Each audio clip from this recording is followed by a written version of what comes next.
Hello అండి, అందరికీ నమస్కారం. జలుబు చేస్తే ఓ టాబ్లెట్ వేస్తే జలుబు తగ్గిపోతుంది, తలనొప్పి వస్తే తలనొప్పికో టాబ్లెట్ వేస్తే ఒక్కసారి వాడితే తగ్గిపోతుంది అని అనుకుంటాం. కానీ కొలెస్ట్రాల్కి సంబంధించిన మందులు ఒకవేళ వాడడం మొదలు పెడితే, ఒక్కసారి వాడడం స్టార్ట్ చేస్తే ఇంకా లైఫ్ లాంగ్ వాడాలి. చక్కగా తగ్గిపోయేదానికి మందులు వాడుకుంటూ వెళ్తే జీవితాంతం బాడీ ఇంకా దాని మీదకి డిపెండ్ అయిపోతుంది. ఇదంతా ఒక మాఫియా నడుస్తుంది అంటూ ఎక్కువ వింటున్న నేపథ్యంలో ఒకసారి ఈ కొలెస్ట్రాల్ గురించి, ఒంట్లో ఉండాల్సినటువంటి మంచి చెడు కొలెస్ట్రాల్ గురించి అండ్ కొలెస్ట్రాల్ మందుల గురించి అడిగి తెలుసుకుందాం డాక్టర్ రవికాంత్ గారిని. సార్ హలో అండి. సార్ ఏంటి సార్ పరిస్థితి? నిజంగా ఒక్కసారి వాడడం స్టార్ట్ అయితే ఇంకా వాటి మీద బాడీ డిపెండ్ అయిపోతుందా కొలెస్ట్రాల్ తగ్గించడానికి? అంటే కొలెస్ట్రాల్ అనే దాంట్లో హెచ్డిఎల్ కొలెస్ట్రాల్, ఎల్డిఎల్ కొలెస్ట్రాల్ అని రెండు ఉంటుందండి. హెచ్డిఎల్ కొలెస్ట్రాల్ ఉంటే మనకి మంచిది, ఎక్కువ ఉంటే మంచిది. ఎల్డిఎల్ కొలెస్ట్రాల్ ఎక్కువ ఉంటే డేంజరస్ అని అంటారు. మనకి యాక్చువల్గా కొలెస్ట్రాల్ని ఒక భూతంలాగా చూపించటం కానీ, హార్ట్ అటాక్ ఎక్కువ వస్తుంది అనేది కానీ, ఇది చాలా ఎప్పటి నుంచో ఉన్నది, ఇప్పుడు అనేది కాదు. దీంట్లో ఎలా చెప్పగలుగుతారు మీరు కొలెస్ట్రాల్ అని? కొంతమంది స్టేట్మెంట్ చెప్తారు, అసలు కొలెస్ట్రాల్ నాకు 200 ఉంది, ఏది బ్యాడ్ కొలెస్ట్రాల్ 200 ఉంది చూడు, నాకు ఇప్పటి నుంచి 5 ఏళ్ళ నుంచి హార్ట్ అటాక్ రాలేదు, 10 ఏళ్ళ నుంచి రాలేదు, 20 ఏళ్ళ నుంచి రాలేదు, అనవసరంగా ఇదంతా నడుస్తుంది, ఇవన్నీ చూడండి అనవసరంగా ఇస్తున్నారు, నేను చూడండి నేను 20 ఏళ్ళు కొలెస్ట్రాల్ ఎక్కువ ఉన్నా నేను బతికే ఉన్నాను, హాయిగా ఉన్నాను అంటారు.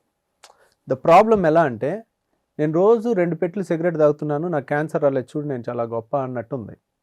సో రోజు ఆల్కహాల్ తాగుతున్నాను, నా లివర్ పోలేదు అని అన్నట్టుంది. మీరు ఒక్క ఎగ్జాంపుల్ తీసుకోకూడదు ఎప్పుడు.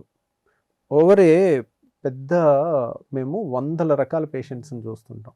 అసలు దీనికి ప్రూఫ్ ఏంటి? కొలెస్ట్రాల్ వల్ల హార్ట్ అటాక్ వస్తుందా రాదా అనేది ప్రూఫ్ అడిగారు అనుకోండి, ఎలా తెలియాలి? There is a condition, familial hyper cholesterolemia అని ఉంది. అంటే వాళ్ళకి జీన్స్లోనే ఒక ప్రోటీన్, కొలెస్ట్రాల్ని తీసుకెళ్లే ప్రోటీన్ డిఫెక్ట్ ఉండటం వల్ల కొలెస్ట్రాల్, ఎల్డిఎల్ కొలెస్ట్రాల్ ఎక్కువ ఉంటుంది. కొంతమందికి రకరకాల కొలెస్ట్రాల్స్ ఉంటాయి, ఒక్కొక్కరికి ఒక్కొక్కటి ఎక్కువ ఉంటుంది. ఎల్డిఎల్ కొలెస్ట్రాల్ ఫెమిలియల్గా ఎక్కువ ఉండే వాళ్ళందరికీ హార్ట్ అటాక్స్ 40 ఏళ్ళకి 35 ఏళ్ళకి అలా వస్తున్నాయి. అది ఎప్పటి నుంచి ఉంది? ఈ రోజు ఉన్న జబ్బు కాదు. ఫెమిలియల్ హైపర్ కొలెస్ట్రాలేమియా అనేది 100 ఏళ్ళ నుంచి వస్తున్నారు. ఏంటి, ఒకప్పుడు స్మోకింగ్ అది లేకుండా ఈ సడన్గా హార్ట్ అటాక్ వస్తే వాళ్ళకి టెస్ట్ చేస్తే అలా యంగ్ ఏజ్లో హార్ట్ అటాక్ రావడానికి ఒక 10 కారణాలు ఉంటాయి, ఒక కారణం కొలెస్ట్రాల్ అనమాట. సో అలా కొలెస్ట్రాల్ ఎక్కువ ఉన్నదని వాళ్ళు చూస్తే వాళ్ళ ఫ్యామిలీలో మిగిలిన వాళ్ళకి కూడా కొలెస్ట్రాల్ ఎక్కువ ఉంటుంది. సో అది ఆ జబ్బు ఒక ఫ్యామిలీస్లో కొలెస్ట్రాల్ ఎక్కువ ఉండటం అనేది నడుస్తూ ఉంది. వాళ్ళందరికీ 40 ఏళ్ళకో 50 ఏళ్ళకో హార్ట్ అటాక్ రావటం అనేది 100 ఏళ్ళ నుంచి చాలా మందిని స్టడీ చేశారు. అలా కనుగొనబడింది, ఓహో వీళ్ళకి ఈ కొలెస్ట్రాల్ ఎక్కువ ఉన్న వాళ్ళకి ఇది వస్తుంది కదా. జనరల్ పబ్లిక్లో కూడా కొంచెం వెయిట్ ఎక్కువ ఉండో దేనివల్ల, లేకపోతే అన్హెల్దీ లైఫ్ స్టైల్ వల్ల ఈ కొలెస్ట్రాల్ పెరిగిన వాళ్ళకి హార్ట్ అటాక్ వస్తుందా అనేది మల్టిపుల్ స్టడీస్ చాలాసార్లు చేస్తున్నారు. ఎల్డిఎల్ కొలెస్ట్రాల్ 100 దాటితే అంత మంచిది కాదు అనేది అదొక ఫ్యాక్ట్.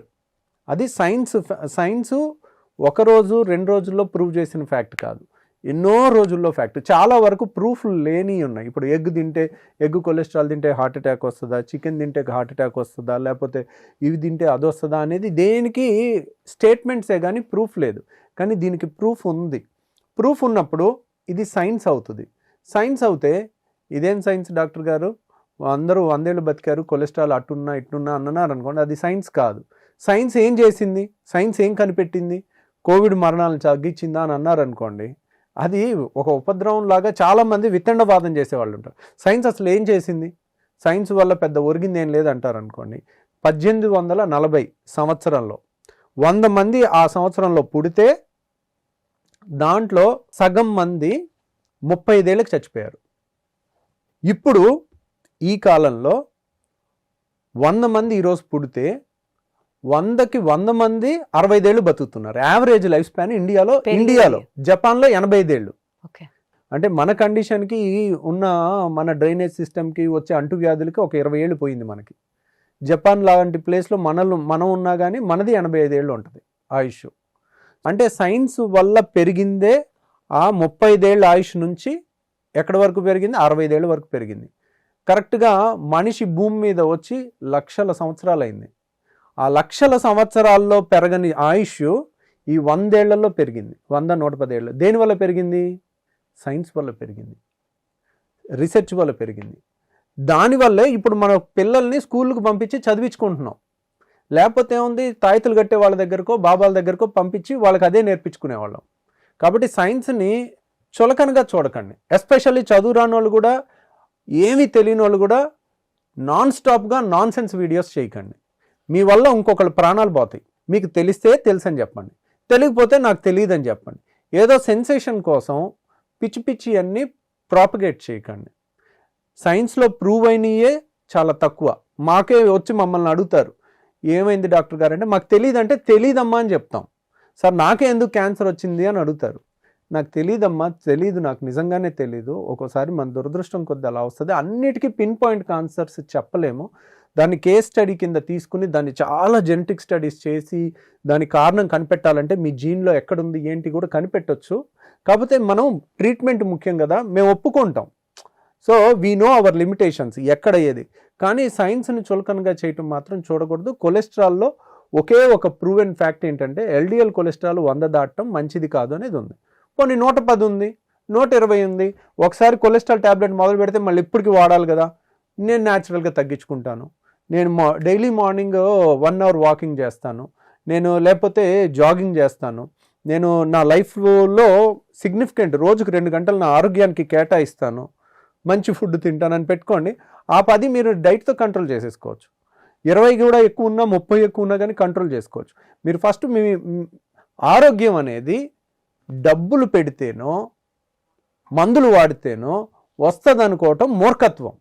మీరు కొలెస్ట్రాల్ ట్యాబ్లెట్ వాడినప్పటికీ కూడా హెల్దీ లైఫ్ స్టైల్ వైపు లేకుండా ఎప్పుడు టెన్షన్ జాబ్, ఎప్పుడు హై వోల్టేజ్ సిచ్యువేషన్స్లో ఉంటే మానసిక స్ట్రెస్ ఎక్కువ ఉన్నా కానీ హార్ట్ అటాక్ వస్తుంది. సో ఇలా మిగిలిన కారణాలన్నీ వదిలేసి ఒక కొలెస్ట్రాల్ ఒక ట్యాబ్లెట్ మీదకి రావాలి, ఒక ట్యాబ్లెట్ డబ్బులు పెట్టి కొనుక్కుంటే నాకు హార్ట్ అటాక్ రాదు అనేది మూర్ఖత్వం. నేను అదే చెప్తున్నా ఇప్పుడు కూడా. కొలెస్ట్రాల్ని ఎవరైనా కొలెస్ట్రాల్ ఎక్కువ ఉన్నా ఏం కాదు, హార్ట్ అటాక్ రాదు అంటే వాడు మూర్ఖుడు అని చెప్తాను నేను. సైన్స్ని ఇంకెందుకు వాళ్ళ ఇంట్లో పిల్లల్ని చదివించుకోవద్దు, సైన్స్ ఎందుకు చదివించడం, స్కూల్కి పంపించొద్దు అలాంటప్పుడు మీకు సైన్స్ మీద నమ్మకం లేకపోతే. అలాగని ట్యాబ్లెట్ ఒక్కటి వాడితేనే హార్ట్ అటాక్ రాదని కూడా నేను చెప్పట్లేదు. మన ఆరోగ్యం రావాలంటే ఓన్లీ ట్యాబ్లెట్ పెట్టి కొనుక్కోవటం అనేది కూడా తప్పు. మనం మిగిలినవి చాలా చేయాల్సి ఉంటాయి, అవి తెలుసుకోండి. ఒకసారి వాడడం స్టార్ట్ చేస్తే లైఫ్ లాంగ్ వాడాలి అన్న నానుడికి ఏం చెప్తారు సార్? అవసరం నిజంగా అంటే ఇప్పుడు అది సిచ్యువేషన్ బట్టి మారుద్దండి. ఇప్పుడు సపోజ్ ఒకళ్ళు హార్ట్ అటాక్తోనో పక్షవాతంతోనో వచ్చారు, వాళ్ళకి కొలెస్ట్రాల్ చూసాము ఆల్రెడీ ఎక్కువ ఉంది, వాళ్ళకి రెండో అటాక్ వస్తే ప్రాణం పోద్ది. అలాంటి వాళ్ళకి ఒక్కసారి వాడితే life long. But otherwise 30-40 years లో ఎక్సర్సైజ్ చేయగలిగిన వాళ్ళకి first exercise okay, first diet, exercise, good life style చేసి కంట్రోల్ చేసుకోవచ్చు. కంట్రోల్ చేసుకున్న తర్వాత అవసరం లేదు. సార్ ఈ కొలెస్ట్రాల్ ఎక్కువైతే రివర్సల్ కూడా జరుగుతుందా సార్ బాడీలో? రివర్సల్ అంటే proper exercise, good food, proper life style వచ్చేస్తుందా? ఖచ్చితంగా వస్తుంది. వండర్ఫుల్ సార్, ఖచ్చితంగా వస్తుంది. మీరు కొలెస్ట్రాల్ 200 ఉందని, ఏది 100 ఉండాల్సిన ఎల్డిఎల్ కొలెస్ట్రాల్ 200 ఉందని టాబ్లెట్ వాడి మంచి హెల్త్ లైఫ్ స్టైల్ మారకపోతే మీకు బెనిఫిట్ ఉండదు. అది ఓకే, అదే చెప్తున్నాను. మంచి హెల్తీ లైఫ్ స్టైల్ ఫాలో అయితే రివర్సల్ కి కూడా ఛాన్సెస్ ఉంది అని అంటారు. ఖచ్చితంగా అవుతుంది. కొలెస్ట్రాల్ మందులు వేసుకుంటూ ఉంటే అప్పటి వరకు లేని బీపీ, హైపర్ టెన్షన్ స్టార్ట్ అవుతుంది పేషెంట్ లో అన్న ఒక బిలీఫ్, మిత్ అంటారా లేకపోతే ఫ్యాక్టా? కొలెస్ట్రాల్ టాబ్లెట్స్ వల్ల ఇప్పుడు ఎనీ టాబ్లెట్ ఈజ్ ఏ జీనోబయాటిక్. జీనో అంటే బాడీలో లేనిది, జీనో ట్రాన్స్ప్లాంట్ అంటారు. ఇప్పుడు ఆటో ట్రాన్స్ప్లాంట్ అనుకోండి, ఇద్దరు ఐడెంటికల్ ట్విన్స్ మధ్యలో జరిగితే ఒక కిడ్నీ ఒకళ్ళకి ఇస్తే ఏం అవ్వదు, అసలు ఏ మందు వాడక్కర్లే, పర్ఫెక్ట్ మ్యాచ్ అవుద్ది ఐడెంటికల్ ట్విన్స్. అదే తల్లి నుంచి తండ్రి నుంచి వస్తే ఎల్లో ట్రాన్స్ప్లాంట్ అంటారు. జీనో అంటే బయట నుంచి ఓ పంది లివర్ తెచ్చి మనకేస్తే జీనో అంటారు. అలాగే ఈ కొలెస్ట్రాల్లో కూడా ఏ మందు అయినా కానీ జీనోబయాటిక్స్ అంటారు.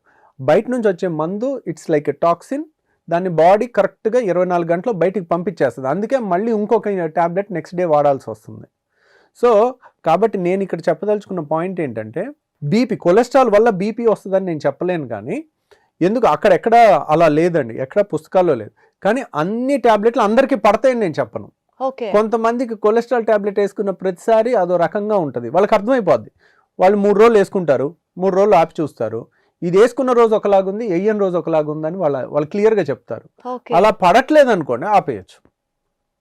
అది పడట్లేదు అంటే మనం ఆపేసుకోవచ్చు. అంటే బీపీ పెరుగుతోంది అని బీపీ గనక కాదు, ఏదైనా వాళ్ళు uneasiness. ఇలా అని ఉండదు, వాళ్ళకి తేడా తెలుస్తుంటది. ఓకే. ఈ మందు వేసుకున్న కాడ నుంచి అదో డల్ గా ఉంటుంది, లేకపోతే ఇలాగ ఉంటుంది.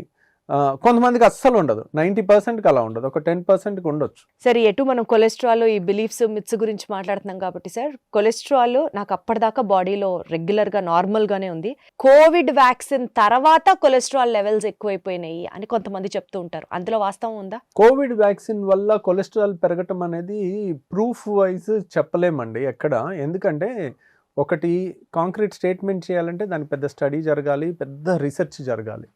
కాబట్టి అది చెప్పలేము. అవన్నీ షార్ట్ స్పాన్ ఆఫ్ టైంలో అనుకోని ఉపద్రవం వచ్చి పడిపోయింది.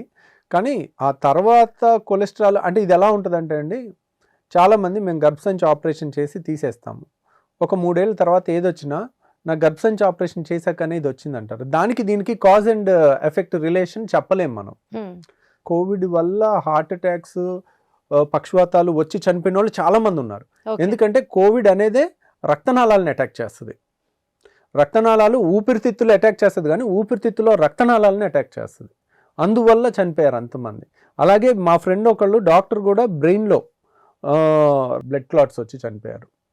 సో అలా ఈ కోవిడ్ వ్యాక్సిన్ కూడా ఒక్కోసారి ఆ వైరస్కి సంబంధించింది కాబట్టి దానివల్ల ఏమన్నా వచ్చిందా ఆ ఒక్క కేసులు అనేది చెప్పలేం మనం. అది జనరలైజ్డ్. అలాంటివి చేయాలంటే అటాప్సీ చేయాలి, స్టడీ చేయాలి. ఇప్పుడు చనిపోయిన పేషెంట్ పోస్ట్ మార్టం చేసి ఎక్కడుంది, ఏంటి, ఏం తేడా వచ్చింది, దాన్ని కట్ చేసి చూసి దాన్ని మైక్రోస్కోప్లో పెట్టి చూసి అప్పుడు అంత రీసెర్చ్ చేస్తే చెప్పగలుగుతాం మనం. బట్ అదర్వైజ్ అది రీసెర్చ్ ప్రూవ్ అయ్యే వరకు అది మిత్ అనే కింద మిత్ కిందే క్యాలిక్యులేట్ చేయాలి. ఇప్పుడు ఎలాగా ఇంకా కోవిడ్ వ్యాక్సిన్స్ అయిపోయింది కదా, ఇంక ఇప్పుడు లేదు కదా. అంటే తినాల్సినంత చెత్త అంతా తినేసి అది కోవిడ్ వ్యాక్సిన్ మీద బ్లేమ్ పెట్టడం కూడా అది కరెక్ట్ అండి. యాక్చువల్గా ఎంతమంది హెల్త్ కాన్షియస్ గా ఉంటున్నారు అనేది ఎగ్జాక్ట్లీ అది నోటీస్ చేయాలి. నాన్ వెజిటేరియన్స్ కి యూజువల్ గా కొలెస్ట్రాల్ ఎక్కువ ఉంటుంది, వెజ్ వాళ్ళకి కొలెస్ట్రాల్ ఎక్కువ ఉండే ఆస్కారమే లేదు అని చాలా ధీమాగా బతుకుతూ ఉంటారు సార్. అట్లా ఏమైనా ఉంటుందా సార్? అట్లా ఏమి ఉండదండి. వెజ్ అయినా నాన్ వెజ్ అయినా ఆయిల్ సేమ్ కదా. ఒక్కోసారి కొంతమంది వెజిటేరియన్లోనే ఆయిల్ ఎక్కువగా, అసలు వెజిటేరియన్ చేసినంత వెరైటీగా నాన్ వెజ్ చేయలేరు. వెజిటేరియన్లో ఆప్షన్స్ ఎక్కువ ఉంటాయి, బాగా చేసే వాళ్ళు ఉంటే వెజిటేరియన్లోనే ఎక్కువ తినే వాళ్ళు కూడా ఉంటారు. అక్కడ వెజ్ నాన్ వెజ్ కాదు, మితంగా ఉందా మితం లేకుండా ఉందా అనేది చాలా ఇంపార్టెంట్. సో ఆ ఇంగ్రీడియంట్స్ కానీ మరీ ఎక్కువ డీప్ ఫ్రైలు చేయటం కానీ, మరీ ఎక్కువ ఆయిల్స్ వేయటం కానీ, డిసిప్లిన్ ఏదైనా ultimately boils down to me ఆరోగ్యం మీద మీకు ఎంత శ్రద్ధ ఉంది. మీరు కష్టపడితే మీకు ఆరోగ్యం వస్తుంది, మీకు కష్టపడకపోతే మీకు ఆరోగ్యం రాదు. అది థంబ్ రూల్ అంతే. అనవసరంగా కొలెస్ట్రాల్ ఎక్కువ ఉంది కదా ఇంకా మందులు స్టార్ట్ చేస్తే జీవితాంతం వాడాలి అన్న ఒక భయంతోనో, లేకపోతే నాన్ వెజిటేరియన్స్కే వస్తుంది, వెజిటేరియన్కి కొలెస్ట్రాల్ పెరిగే అవకాశమే లేదు అన్న ఒక ధీమాతోనో, ఇలాంటి తప్పుడు బిలీఫ్స్తో లైఫ్ స్పాయిల్ చేసుకోవద్దు. Be very conscious about what you eat, how you spend those calories and stay fit and stay healthy. Thank you sir. Thank you అండి.